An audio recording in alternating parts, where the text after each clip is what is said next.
guys and girls, it's your boy the Mad Chef, and tonight's video is something a little different and really unique and special to me.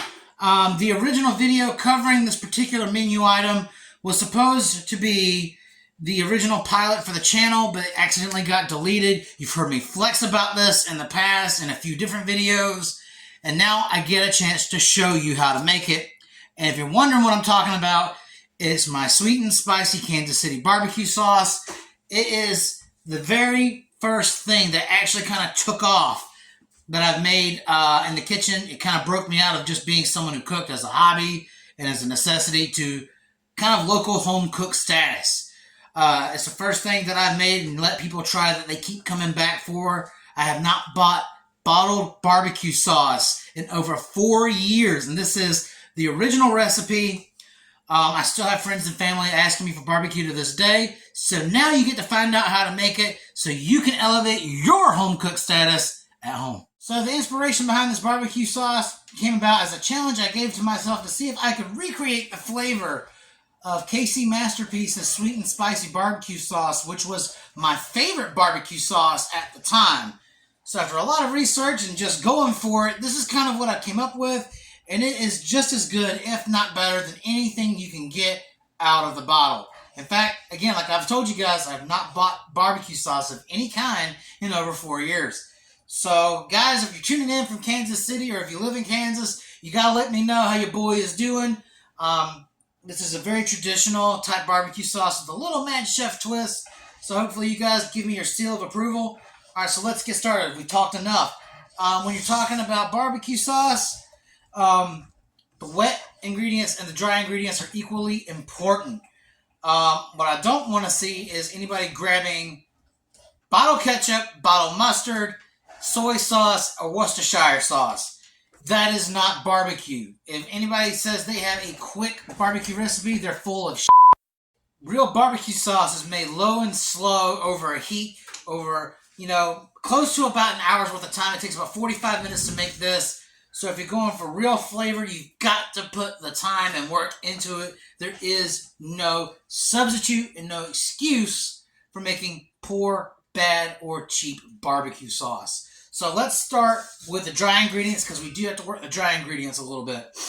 So the base of your dry ingredients right here is 2 cups of dark brown sugar. You got to use the dark kind.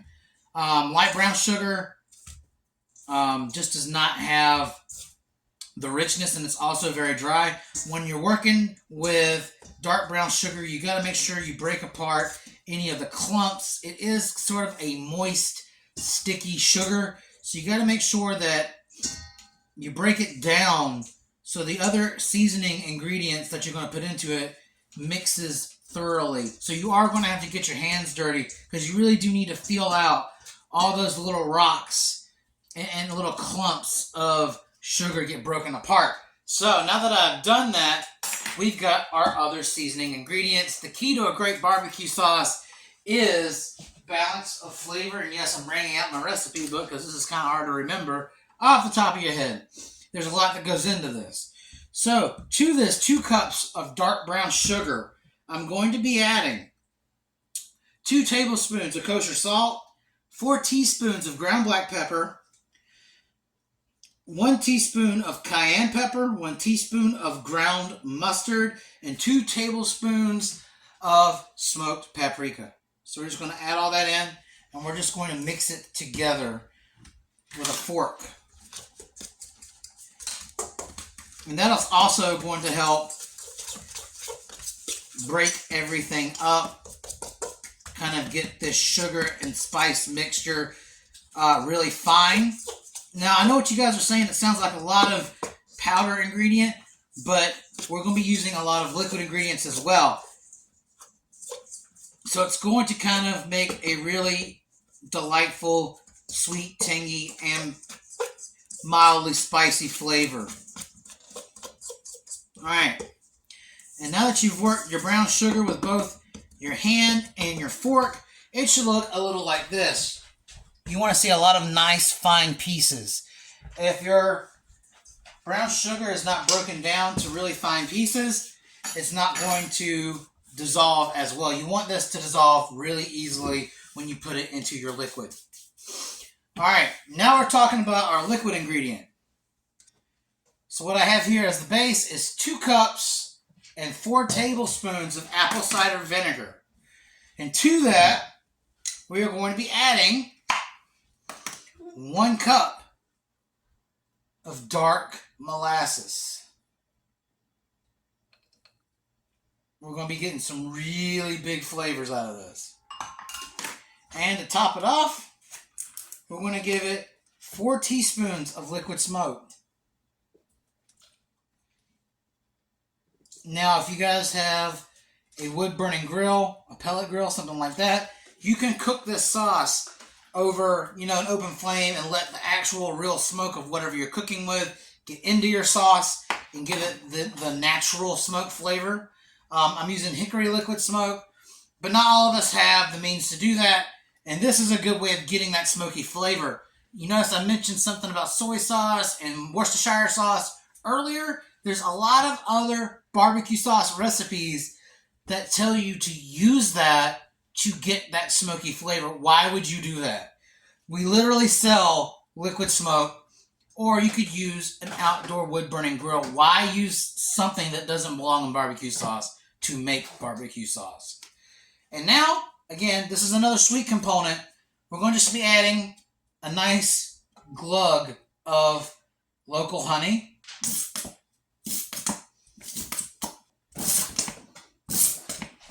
You want to at least go for at least 2 or so teaspoons of that. And I'm just going to, you can use the same fork just like I am. All these ingredients are going to be combined in the long run together. But I kind of like to pre-mix the honey, the smoke, and the vinegar together to kind of help break down some of that molasses. So that way it kind of more evenly distributes the flavor and it's not so thick. Alright, so now that we've got our liquid and our dry, we're going to talk aromatics. Alright, and speaking of good barbecue sauces, you cannot have a really good barbecue sauce without aromatics. And what's in here is 2 jalapeno peppers that I finely diced. I threw away the seeds to one and kept seeds from the other one, so that way we have a little heat. Now, normally I use 4 tablespoons of minced garlic, but I ran out of minced garlic today, but no worries. There's a way around that. 4 tablespoons of minced garlic equals 1 tablespoon of garlic powder.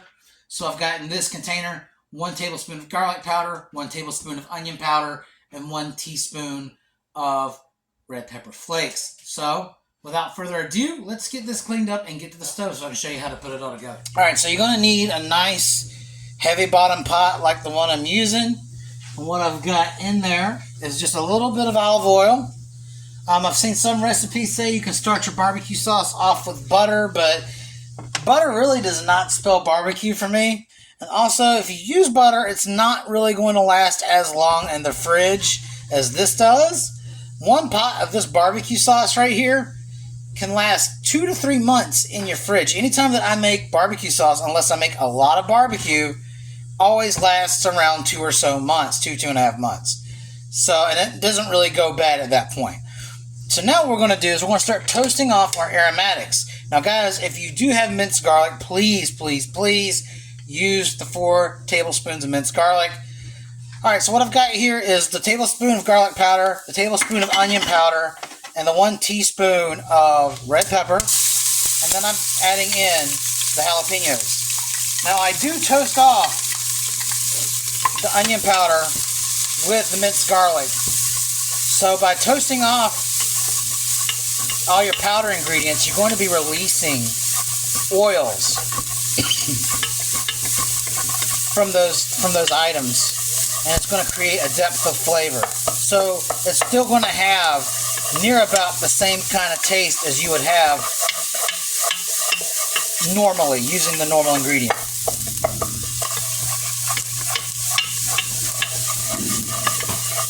Alright, so we're not trying to develop any kind of deep color. We're just trying to start releasing oils.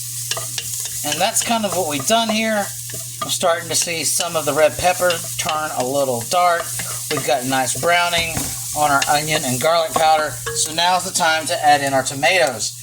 So I've got a 28-ounce can of crushed tomatoes. And to that, I'm going to be adding a 14-ounce can, or 15-ounce can, excuse me, 15-ounce can of tomato sauce. I'm going to take that off the heat. I got some tomato sauce on my camera now.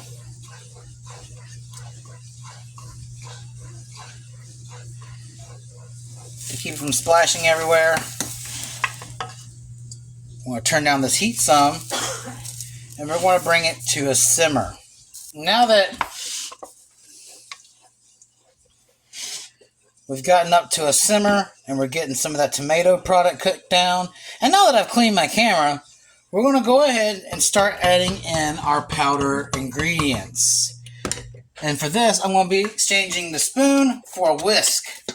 And careful when you're working with tomatoes, they get quite angry and they splash everywhere as you're seeing. So what I do is I take a little bit at a time and I just start working it in. The reason why I use the whisk is to make sure all those sugars and spices are broken down as soon as they get put into the sauce. You don't want any clumps of anything. And I was already starting to notice the brown sugar starting to clump up again. It does that. It's natural. It's nothing you did wrong. It's just what it does. It has a lot of moisture. So it's going to continually clump up like that. And once you have your sauce, and so once you have your seasonings thoroughly blended into your sauce, we're going to go in for another round. And just keep doing that till you add all your powder ingredient in.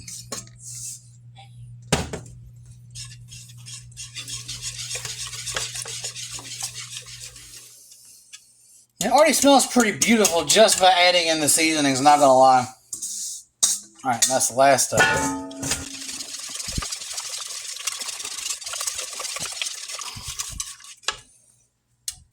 Alright, now we're gonna put the lid back on it and bring it back up to a simmer again. Alright, now we're gonna take the pot slightly off the heat as we have achieved a simmer. Now we're gonna add in all of our liquid ingredient. And you see how mixing that up broke down all that thick molasses. That's what you want to see. And then we're going to whisk this back up.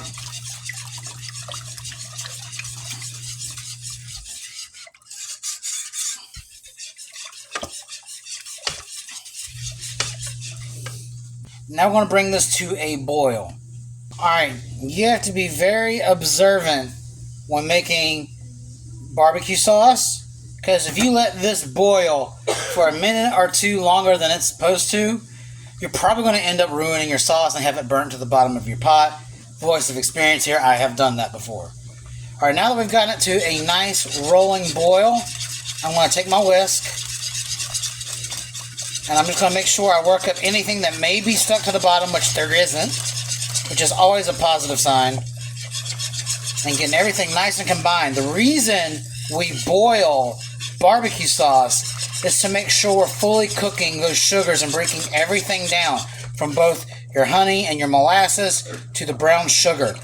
And this is going to create an even thicker, sweeter sauce in the end. So now that we've got a full rolling boil, we're going to turn the heat back to medium. We're going to put the lid on and we're going to simmer it for 35 minutes, stirring every 5. Alright, and it's been 35 minutes. It's getting its last stir. It's thickened up, and would you look at that? That's what you want to see. A nice, thick, deep red barbecue sauce. Alright guys and girls, well, that's it. That was the tutorial on how to make my locally famous sweet and spicy Kansas City barbecue sauce. Again, if you guys are tuning in from Kansas City, you gotta let me know how I did, because when it comes to barbecue, Kansas City is the only way to go. It's great on pork, it's great on chicken, great on beef. Anything that you can throw barbecue sauce on, this will do the trick. It's thick, it's sweet, it's tangy, it's got kick. And guys, it has more flavor than anything you can find on the shelf. Guys, you can get away from buying those bottled sauces with all the corn syrup and artificial crap in it. This is the barbecue sauce you want to use this summer. Or anytime, because there's never a bad time to barbecue. Until next time, guys, please like, share, and subscribe if you like content like this. I'll see you guys again next week with another incredible video. God bless. The Mad Chef is out.